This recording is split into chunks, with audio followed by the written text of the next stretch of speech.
तो आज हमने सीखना है जनरलाइज मेथड ऑफ मूवमेंट और ये देखना है कि ये टेक्निक को इस्तेमाल क्यों किया जाता है। What are the prerequisites that dictate us to use GMM technique in econometrics। Usually जब हम ऑर्डिनरी लीस्ट स्क्वायर या ऑलएस यूज करते हैं या उसकी बेसिस पे अपने रिजल्ट्स कंप्यूट करना चाह रहे होते हैं तो we have to talk about, we have to see, we have to look after certain assumptions. On the basis of assumption we just choose कि भाई इसमें अगर मैं रिग्रेशन या ऑलएस यूज करूं तो वो क्या बेहतर रहेगा, क्या वो फिट रहेगा, क्या वो अच्छी तरह से मेरे रिजल्ट्स को पोर्ट्रे करेगा। तो उसके लिए जो स्टैटिस्टिशियंस हैं या साइंटिस्ट हैं उन्होंने कुछ सर्टेन अजम्पशन दिए हैं कि अगर आपके डेटा सेट या आपका डेटा इन तमाम अजम्पशन पे पूरा उतरता है तो आपने ऑलवेज यूज करना है। लेकिन इन केस अगर कोई अजम्पशन वायलेट हो जाती है so you have to alter your econometrical या स्टोकेस्टिक मॉडल। मिसाल के तौर पे अगर मॉडल के अंदर सीरियल कोरिलेशन या ऑटो कोरिलेशन आ रहा है तो that will be very huge problem in the model and for that way we have to choose some different technique जिसमें अजम्पशन को रिलैक्स कर कर आप अपने रिजल्ट जनरेट कर सकते हैं। या इसमें जो अजम्पशन नंबर 6, मैं सारी अजम्पशन की बात नहीं करूंगा क्योंकि वीडियो में बहुत कम टाइम है। आप वीडियो को पॉज करें, अजम्पशन पढ़ें और ये पूरी आपको दुनिया में इसके अजम्पशन की डिक्टेशन मिल जाएगी और बहुत सारा इसके ऊपर लिखा हुआ है, बहुत बहुत कुछ मिल जाएगा। लेकिन हमें ये देखना है कि इन अजम्पशन में हमारे लिए ज़रूरी कौन सी है। तो हमारे लिए दो अजम्पशन हैं जो बहुत ज़्यादा ज़रूरी हैं जिसपे हम देखेंगे। यूजुअली मॉडल के अंदर 8-9 अजम्पशंस होती हैं जो उसमें दो और नहीं दी हुई लेकिन लेना चाहिए थी, जैसे linear in parameter one of the assumption. Multi collinearity model में नहीं होनी चाहिए विच मीन्स डेट के इंडिपेंडेंट वेरिएबल का इंडिपेंडेंट वेरिएबल के साथ हाई कोरिलेशन नहीं होना चाहिए। हाई का मतलब होता है 0.7 से ज़्यादा नहीं होना चाहिए। Zero conditional mean it is one of the another assumption. Homoscedasticity model के जो पैरामीटर्स हैं उसके अंदर होमोसिडेसिटी होना चाहिए, ना कि हेट्रोसिडेसिटी। इसके बाद सीरियल कोरिलेशन जो हमारे आज पूरी इस प्रेजेंटेशन का या पूरी इस वीडियो का मुखफ़फ़ है या जिस पे हमने बात करनी है, जो क्रक्स है आज की वीडियो का वो है सीरियल कोरिलेशन, ऑटो कोरिलेशन जिसे हम कहते हैं, या नॉर्मेलिटी आखिरी अजम्पशन जिसमें हम देखते हैं कि आपकी जो एरर टर्म है वो should be independent with the X, यानी आपका जो वेरिएबल है वो explanatory variable. There shouldn't be high correlation with your explanatory variable. अगर ऐसा होता है तो विच मीन्स दैट अगर इस तरह का है कि आपकी एरर टर्म मॉडल की जो हम आगे अगली स्लाइड में बात करेंगे वो हाईली कोरिलेटेड है आपके किसी भी इंडिपेंडेंट वेरिएबल के साथ, तो ये इंडोजेनिटी का मसला क्रिएट कर सकती है। इंडोजेनिटी क्या होती है, कैसे डिक्टेट होती है, ये सारी चीजें हम इसमें सीखेंगे। लेकिन इसकी डिटेल अगर आपने देखनी है तो मैंने इस वीडियो के साथ एक पूरा डॉक्यूमेंट अटैच किया है जो कि आपको डिस्क्रिप्शन लिंक के अंदर मिल जाएगा। इसमें तमाम एक्सप्लेनेशन है कि हम जीएमएम क्यों यूज करते हैं, जीएमएम कैसे बेहतर है फिक्स इफेक्ट रैंडम इफेक्ट से, क्या अजम्पशन होती हैं जीएमएम की, कौन से अजम्पशन को वो रिलैक्स करता है और रिजल्ट को कैसे एनालाइज किया जाता है। तो इवन जो हम रिजल्ट जनरेट करेंगे उसके एनालिसिस भी मैंने उस वर्ड फाइल के अंदर रख दिए हैं। तो जरा मॉडल देख लेते हैं हम लोग। That is my one of the stochastic model जिसमें हम यूजुअली बचपन में यूज करते थे y is equal to mx plus C, slope की जो इक्वेशन बनाते थे। अब वही इक्वेशन आपके सामने है। यहाँ आखिरी में जो आपके पास ई आ रहा है that is your error term. And we believe कि अगर एरर टर्म आपके किसी भी कोफिशिएंट यानी एक्सप्लेनेटरी वेरिएबल के साथ हाईली कोरिलेटेड है दैट मीन्स दैट यहाँ पर मसला है और ये डिक्टेट करता है कि इंडोजेनिटी है। ऑटो कोरिलेशन क्या होता है उस पर बात कर लेते हैं। तो पहला मसला तो हमारा इंडोजेनिटी का, जो हम अभी मॉडल रन करने जाएंगे उसमें एंडोजेनिटी का मसला था, ऑटो कोरिलेशन का मसला था। That's why we have to choose GMM, generalized method of movement. तो what is auto correlation? The auto correlation occurs when the error term, ठीक है, इसमें भी एरर टर्म की बात हो रही है, in one period is related to the error term in previous period, यानी एरर टर्म एक पीरियड की दूसरे पीरियड के साथ हाईली कोरिलेट हो रही है। वन कंडीशन इसमें क्या बोलते हैं कि एरर टर्म एक पीरियड यानी मसला कल के डेटा के साथ जो है एरर टर्म वो कोरिलेट हो रही है, या आने वाली कल के जो एरर टर्म है वो आज की एरर टर्म के साथ कोरिलेट हो रही है। तो ये तो दो बातें हो गई, एरर टर्म का टाइम के साथ कोरिलेट करना दैट इज ऑटो कोरिलेशन। या और आसान कहूँ कि आज के डेटा सेट पे मैं कल की फोरकास्टिंग कर लूँ, या मैंने कल का डेटा जो रीड किया था उस पर आज की फोरकास्टिंग कर लूँ on the basis of the error term, on the basis of the result. That means that इसमें पैटर्न बन रहा है, वो पैटर्न नहीं बनना चाहिए। पैटर्न अगर होगा तो उसमें मतलब ये है कि इसमें ऑटो कोरिलेशन, अगर ये दो अजम्पशन आपकी वायलेट हो जाती हैं तो अब हमें आगे का काम करना होता है। आगे का काम क्या है वो देख लेते हैं हम। हमें देखना होता है जनरलाइज मेथड ऑफ मूवमेंट, और उसमें भी फर्दर दो कैटेगरीज होती हैं जिसकी एक्सप्लेनेशन में थोड़ी सी आगे भी वजाहत करता जाऊंगा। तो ये अगर मेरी स्क्रीन शो हो रही है और इसमें सब चीज़ें नज़र आ रही हैं, तो पहली जो technique generalize method of movement की थी वो इंट्रोड्यूस करवाई हैंसन 1982 ने, जिसने क्या किया, उसने एक इंस्ट्रूमेंटल वेरिएबल इजाद किया और उसमें क्या किया कि जो आपका डिपेंडेंट वेरिएबल होता है उसी का लेग लेकर उसको इक्वेशन का पार्ट बना लिया। उससे क्या हुआ, इंडोजेनिटी का मसला हल हो गया आपका। ठीक है। दूसरा एरिलानो और बॉन्ड का मेथड था जिसने डिफरेंस जीएमएम लगाया। पहले जो हैंसन ने बताया था वो सिस्टम जीएमएम था, ठीक है, जिसमें इंस्ट्रूमेंटल वेरिएबल लगाकर आप उसके फिक्स इफेक्ट में जाकर अपर बाउंड कैलकुलेट कर लेते हो, जो मैं भी कर दिखाऊंगा। डिफरेंस जीएमएम में इसने लेग लगाया और लेग लगाकर उसकी एंडोजेनिटी का मसला जो था वो खत्म किया एरिलानो और बॉन्ड ने। तो this is one of the way कि कैसे आप करते हैं। तो दो मेथड होते हैं, जीएमएम जनरलाइज मेथड मूवमेंट, इसमें फर्दर बाइफर्केशन होती है सिस्टम जीएमएम और डिफरेंस जीएमएम की। तो जरा अब हम आगे चलते हैं और रिव्यूज के ऊपर जीएमएम को हम लोग यूज करके देखते हैं कि कैसे हम अपने रियल टाइम डेटा सेट के साथ जनरलाइज मेथड ऑफ मूवमेंट की मदद से रिजल्ट जनरेट कर सकते हैं। ये ईव्यूज का इंटरफेस है। इसमें पहली जो मैं कमांड यूज करूंगा वो कंट्रोल एन करूंगा ताकि मेरे पास एक विंडो पॉपअप हो जाए। इस विंडो के ऊपर मुझे क्या करना होता है, मुझे इसको समझाना होता है, ये तो मैं दूसरी वीडियोस मेरी आप देख लें उसमें तफसीली है कि कैसे हम ईव्यूज यूज करते हैं। ठीक है, वो तफसीली डिटेल वीडियोज हैं। राइट नाउ हम लोग डायरेक्ट काम करेंगे और डायरेक्ट काम के लिए हमें ये देखना है कि मुझे यहाँ पैनल डेटा यूज करना है। तो मैं यहाँ ड्रॉप डाउन खोलूंगा, यहाँ बैलेंस पैनल में आऊंगा। ठीक है, इसके बाद मेरे पास जो डेटा सेट है उसकी फ्रीक्वेंसी जो है वो एनुअल है क्योंकि मैंने एनुअल रिपोर्ट से डेटा उठाया है। स्टार्ट कब से हो रहा है, 2013 से। खत्म कब हो रहा है, 2023 पे। नंबर ऑफ कंपनीज मैंने जो अपने डेटा सेट में चूज किए वो है 27। मैं ओके कर दूंगा, मेरे पास ये वाला इंटरफेस बनकर आ जाएगा। तो अब ये विंडो मेरे पास आ गई जहां मुझे सारी वर्किंग करनी है। लेकिन मसला ये है कि डेटा मैं कहाँ से अपने इसमें इनकॉर्पोरेट करवाऊँ। तो मेरे लिए जो सबसे आसान टेक्निक होती है, मैं यहाँ से इंपोर्ट भी करवा सकता हूँ। ठीक है, लेकिन मुझे वो नहीं करवाना, मैं इंपोर्ट वाले उसमें नहीं जा रहा। मुझे थोड़ा सा यहाँ मसला होता है कि that looks a little difficult for me. वो डेटा अगर यहाँ वहाँ हो जाए तो डाउट रहता है कि डेटा सही तरह से लोड हुआ या नहीं हुआ, कहीं गलत फाइल तो लोड नहीं हो गई।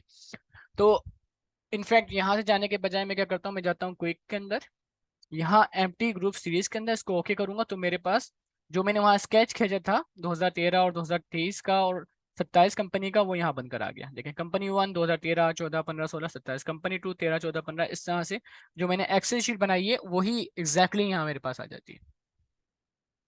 तो ये वो एक्सेल शीट है जो मेरे पास डेटा था। ये मेरे वेरिएबल्स हैं सारे। मैं कुछ नहीं करता, सारा डेटा उठाता हूँ, कॉपी करता हूँ, सेल A1 के अंदर यहाँ पेस्ट कर देता हूँ। ये मेरा डेटा आ गया। जब कॉपी पेस्ट कर लिया डेटा तो आप क्या करें, आप ये करें कि इसकी विंडो को आप यहाँ बंद कर यस कर लें। तो सारे के सारे जो वेरिएबल्स मेरे पास यहाँ एक्सेल में ऊपर रो के अंदर आ रहे थे, फर्स्ट रो के अंदर जो आ रहे थे, अब वो मेरे पास इस तरह बॉक्सेस के अंदर आ जाएंगे, इन बॉक्सेस के अंदर। तो पहला काम मुझे क्या करना है, मुझे पहले सबसे पहले ऑर्डिनरी लीस्ट स्क्वायर लगाना है और देखना है उसमें क्या मसले आ रहे हैं। अगर उसमें मसले आएंगे तो दैट मीन्स कि मुझे आगे अपने मेथड को चेंज कर जनरलाइज मेथड ऑफ मूवमेंट जाना होगा। तो मैं क्या करता हूँ, मेरा जो डिपेंडेंट वेरिएबल है वो वेरिएबल है बेसिकली कैश होल्डिंग, और उसके जो इंडिपेंडेंट वेरिएबल साइड है वो है asset turnover, economic policy uncertainty, financial leverage, net profit margin, return on asset, return on equity. Right click करूंगा, ओपन एज एन इक्वेशन, तो ये विंडो मेरे पास पॉपअप हो जाएगी। इस विंडो में एज इट इज मुझे कुछ नहीं करना, लीस्ट स्क्वायर के टेक्निक लगे मैं ओके कर लूँ। चूंकि अब डर्बन वॉटसन की अगर आप देखेंगे जाकर डेफिनेशन, तो डेफिनेशन में ये है कि अगर 2 और 2 के करीब करीब है तो there is no auto correlation, which means model is fine, model is perfect, you can use the model. Right, लेकिन इसकी सिचुएशन में जो मैं यहाँ मॉडल डेवलप करने की कोशिश कर रहा हूँ, इस मॉडल के अंदर ऑटो कोरिलेशन आ रहा है, विच मीन्स कि अब मेरे लिए मसला है, मुझे देखना पड़ेगा कि कौन सा दूसरा दूसरा मेथड है जो मैं यूज कर सकता हूँ। चलो एक एक चीज तो क्लियर हो गई। अब मुझे चेक करना है कि इंडोजेनिटी भी आ रही है या नहीं आ रही। तो उसके लिए मुझे देखना पड़ेगा कि कौन सा इंडिपेंडेंट वेरिएबल मेरी एरर टर्म के साथ जाकर कनेक्ट होता है। ठीक है, तो सबसे पहला काम मुझे ये करना पड़ेगा, मैं इसी इक्वेशन में रहते हुए एस्टिमेट को क्लिक करूंगा और यहां से जो मेरा डिपेंडेंट वेरिएबल है इसको मैं कर दूंगा, हटा दूंगा। ठीक है, क्योंकि इंडोजेनिटी कैलकुलेट करने के लिए सबसे पहले तो मुझे उसके रेजिडुअल यानी एरर टर्म की सीरीज चाहिए, जैसे मेरे पास यहाँ डेटा है, ये जो डेटा है ना मेरे पास, इस तरह से मेरे पास रेजिड की एक पूरी सीरीज होगी। रेजिड करके मैं कह लूँ, मुझे पता है कि इसमें आर ओ ई के साथ मसला आ रहा है, तो मैंने ये कर लिया। इसकी पूरी सीरीज मेरे पास बनकर आएगी डेटा सेट की, तो वो कैलकुलेट कर लेते हैं पहले हम। मैं क्या करता हूँ, इक्वेशन से मैंने अपना डिपेंडेंट कैश होल्डिंग हटाया और डिपेंडेंट कर दिया आर ओ ई। ठीक है, इंडिपेंडेंट है मेरा asset turnover, economic policy uncertainty, financial leverage, NP, net profit margin और आरओए। तो सिंपल मैं कुछ नहीं करूंगा, मैं ओके कर दूंगा, मेरे पास आ जाएंगे इसके रिजल्ट्स। ठीक है, यहाँ ऑटो कोरिलेशन कोई नहीं आ रहा, लेकिन ये इक्वेशन मेरे किसी काम की नहीं है। मुझे तो असल में चाहिए इसके रेजिडुअल्स, ताकि मैं ये देख सकूं मेरे इन चार वेरिएबल में, पहले ही टेस्टेड में कर चुका था कि इन चार वेरिएबल में कोई भी ऐसा वेरिएबल नहीं था जो हाईली कोरिलेट हो मेरे एरर टर्म के साथ। जो कोरिलेट हो रहा था वो मैंने डिपेंडेंट में रख लिया यहाँ पर आर ओ ई। तो this is the part of my equation and right now I am just gonna develop रेजिट फ्रॉम इव्यूज। यहाँ मुझे क्या करना पड़ेगा, अब मैं जाऊंगा प्रोसेस के अंदर, यहाँ से मैक रेजिडुअल सीरीज करूंगा। ठीक है, रेजिट के अंदर मैं इसका नाम जैसे मैंने वहां लिखा चेंज करके आर ओ ई कर दिया, ये मेरे पास रेजिट आ गए, वैसे ही आ गए जैसे मैंने उस कंपनी के कैलकुलेट किए थे। तो एग्जैक्टली वही चीज़ आ गई, मैं चाहूँ तो उसको कॉपी कर वहाँ एक्सेल के अंदर भी रख सकता हूँ for my rack heads only. तो ये मेरे पास रेजिट आ जाएंगे। आह, कॉपी नहीं कर रहा, कोई बात नहीं, चलें। तो मैं यहाँ से हटाकर इसको बंद करता हूँ, तो इस इक्वेशन को मुझे मजीद बंद करना पड़ेगा। ये मैंने बंद कर दिया। चूंकि अब मेरे पास यहाँ रेजिट आर ओ ई के आ गए, तो इसका मतलब ये होता है कि जब मैं अपनी इक्वेशन डेवलप करूंगा तो उसमें एक्चुअल जो नंबर आर ओ ई के थे वो यूज नहीं करूंगा, उसकी जगह जो यूज करूंगा वो आर ओ ई के रेजिड या रेजिडुअल यूज करूंगा। इंडिपेंडेंट डिपेंडेंट वेरिएबल था मेरा कैश होल्डिंग, इंडिपेंडेंट था asset turnover, economic policy uncertainty, net profit margin, R O A and R O E. So these are basically financial leverage, my equation. Right click करके open as equation करूंगा और यहाँ मैं इसको okay कर दूंगा। Just second, yes, fine. तो यहाँ मेरे पास जो आर ओ ई आ रहा है, return on equity, that is the value of this number, probability value of this ROE residuals is less than 0.05, which means that there is a endogeneity problem with this variable. Now the thing is that कि ये मुझे dictate कर रहा है, अब मुझे दूसरी research technique use करना चाहिए। या तो मैं यूज करूंगा जनरलाइज मेथड ऑफ मूवमेंट, या मैं यूज करूंगा टू स्टेज लीस्ट स्क्वायर या three stage least square. Two stage least square या थ्री स्टेज लीस्ट स्क्वायर के रिजल्ट्स की अंडरस्टैंडिंग और जनरलाइज मेथड ऑफ मूवमेंट के रिजल्ट्स की अंडरस्टैंडिंग ऑलमोस्ट एक जैसी होती है। ठीक है, रिजल्ट के कोफिशिएंट जरूर चेंज हो सकते हैं, लेकिन साइन एक जैसे होंगे और सिग्निफिकेंस भी तकरीबन एक जैसी होगी। चूंकि अगर आप इकोनोमेट्रिक्स जानते हैं तो आपको पता होगा कि प्रोबेबिलिटी आपको क्या बताता है, कोफिशिएंट आपको क्या बताता है, स्टैंडर्ड एरर क्या बताता है, टी स्टैटिस्टिक्स क्या बताता है। फाइन, तो इसमें मैं डिटेल तफसीली बात नहीं करूंगा, हम लोग आप आगे चलते हैं और ये देखते हैं कि जनरलाइज मेथड ऑफ मूवमेंट में हमें कौन सा जनरलाइज मेथड ऑफ मूवमेंट लगाना है, और उसमें ये देखना है कि कौन सा the most suitable generalize method of movement है। राइट नाउ अगर मैं नॉर्मल रिग्रेशन पे जब रिजल्ट रन करता हूँ तो उसमें एक ही सिग्निफिकेंट है जिसमें मसला था इंड्रोजेनिटी का, बाकी कोई भी सिग्निफिकेंट नहीं आ रहा, विच मीन्स ये मॉडल तो मेरे किसी काम का नहीं है। मैं अब इसमें दूसरी तीसरी किस्म के मॉडल यूज नहीं कर सकता, simply I will go to the generalize method of movement और वो यूज करूंगा। तो पहले हमें क्या करना है, हम लोग जो यूज करेंगे, हम लोग हैंसन का सिस्टम जीएमएम वो यूज करेंगे, जिसमें हम लोग एक इंस्ट्रूमेंटल वेरिएबल लगाते हैं। तो जरा लगा कर देखते हैं, एस्टिमेट में जाऊंगा। ठीक है, यहाँ से मैं जो मैंने अपनी इक्वेशन बनाई थी आर ओ ई को मैं सही कर लेता हूँ। ठीक है, अब ओरिजिनल आर ओ ई पे आ गया। इंस्ट्रूमेंट वेरिएबल क्या होता है, मैं कैश होल्डिंग का यहाँ -1 लगाकर, सिंपल कुछ नहीं कर रहा, मैंने सिर्फ सिंपल एज इट इक्वेशन रखी है। और क्या किया है, इसका लोअर बाउंड कैलकुलेट कर रहा हूँ मैं। लोअर बाउंड के लिए मैं सिर्फ एक इंस्ट्रूमेंटल वेरिएबल लगाऊंगा और उसको ओके कर लूंगा। इक्वेशन में कॉपी कर लो जरा।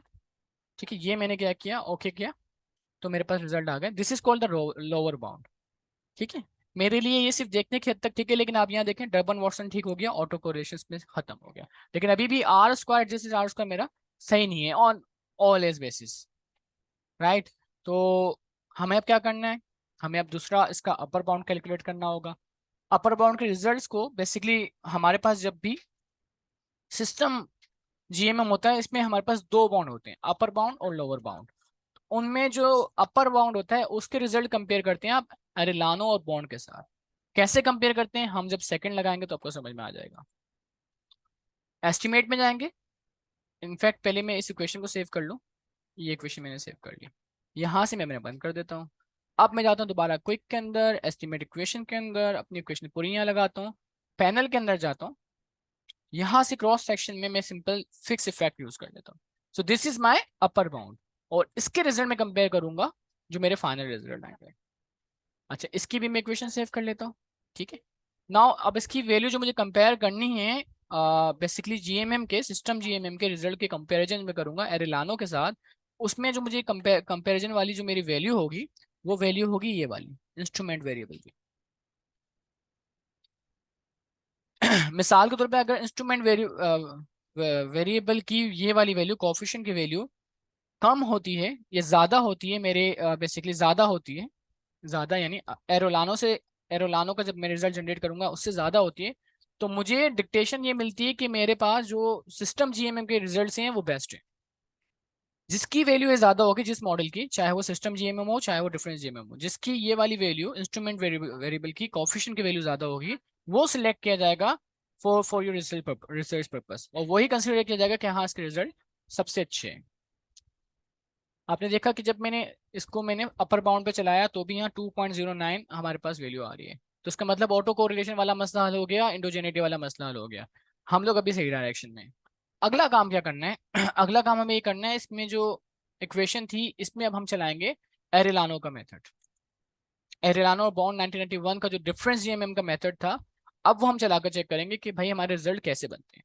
अभी तक तो हमारे पास कोई सिग्निफिकेंट नहीं आ रहा है। तो now what we are going to do, we are going to learn and run Arellano and Bond method.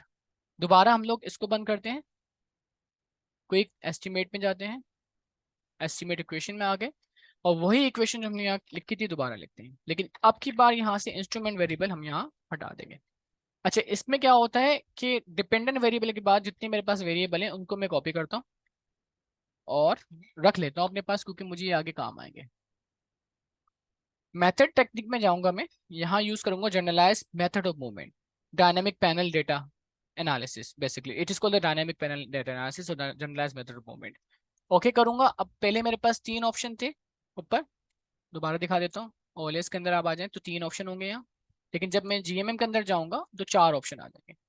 चौथे ऑप्शन में पूछता है मेरे से कि आपके इंस्ट्रूमेंट वेरिएबल कौन से हैं। तो मैं बताता हूँ मेरे इंस्ट्रूमेंट वेरिएबल ये वाले हैं जो मैंने वहां से कॉपी किए, यानी डिपेंडेंट के बाद वो तमाम वेरिएबल जो कि मेरे थे उनको मैंने बता दिया कि ये मेरे इंस्ट्रूमेंट वेरिएबल है, राइट।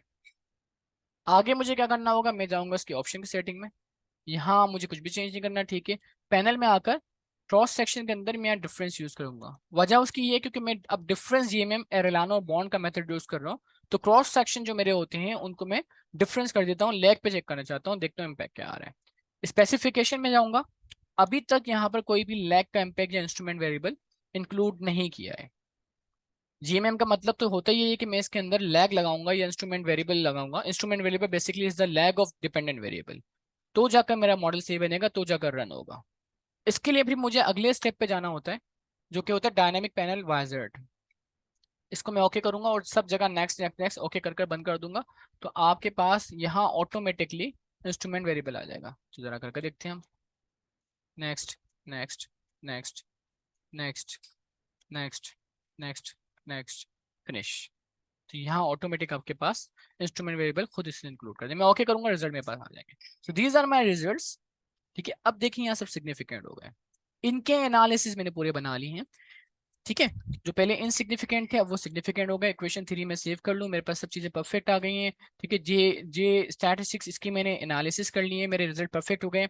इंटरेस्टिंग चीज़ क्या है, वो ये है कि मुझे ये सिलेक्ट करना था कि मेरे पास हैंसन का मॉडल बेस्ट है या एरेलानो का, यानी सिस्टम जीएमएम बेस्ट आ रहा है या डिफरेंस जीएमएम बेस्ट आ रहा है। तो रिजल्ट्स बताते हैं कि वैल्यू जो कोफिशिएंट की बड़ी है वो है डिफरेंस जीएमएम की, यानी एरेलानो बॉन्ड डायनामिक पैनल का मेथड मेरे पास परफेक्ट है. That is good one, adequate model and the perfect one. So I can use Arellano Bond method in my research because findings are dictating me that what should be the next way. So this is called the generalized method of movement. उसकी फिर हमने दो further branches study की, system GMM यानी Hansen का model, और difference GMM यानी Arellano और बॉन्ड का मेथड.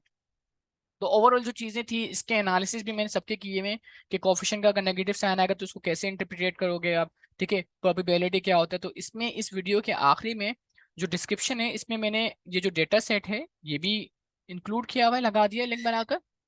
इसके जो रिजल्ट्स मैंने आपको यहाँ दिखाए ये रिजल्ट्स एज इट इज मैंने इसमें लगा दिए, राइट. और साथ साथ मैंने जो तीसरा काम किया है वो किया है इसकी पूरी डॉक्यूमेंटेशन, ताकि जो भी मेरे यूजर्स हैं या व्यूअर्स हैं उनको अगर कोई प्रॉब्लम है वो यहाँ कमेंट सेक्शन में बता दें. उनको अगर लगता है मेरी एक्सप्लेनेशन में कोई मसला है या मैंने कोई चीज़ गलत बताई है तो वो बताकर मुझे कंफर्म कर दें, लेकिन रेफरेंस के साथ. रेफरेंस के लिए अगर आप बेहतर होगा आप मुझे दामोदर गुजराती की बुक से रेफर कर दें, या क्रिस ब्रुक्स की इकोनोमेट्रिक्स की जो है फाइनेंशियल इकोनोमेट्रिक्स उसकी बुक से कोई हवाला रेफर कर दें, या किसी के ऑथेंटिक रिसर्च पेपर से लाइक एल्जेवियर, टेलर फ्रांसिस वगैरह वगैरह. तो मैं समझता हूँ बहुत डिटेल्स की एक्सप्लेनेशन हो गई है. थैंक यू सो मच, तशक्कुर इदरीम, अल्लाह हाफिज़, फिर मिलते हैं अगले वीडियो में. अस्सलाम वालेकुम.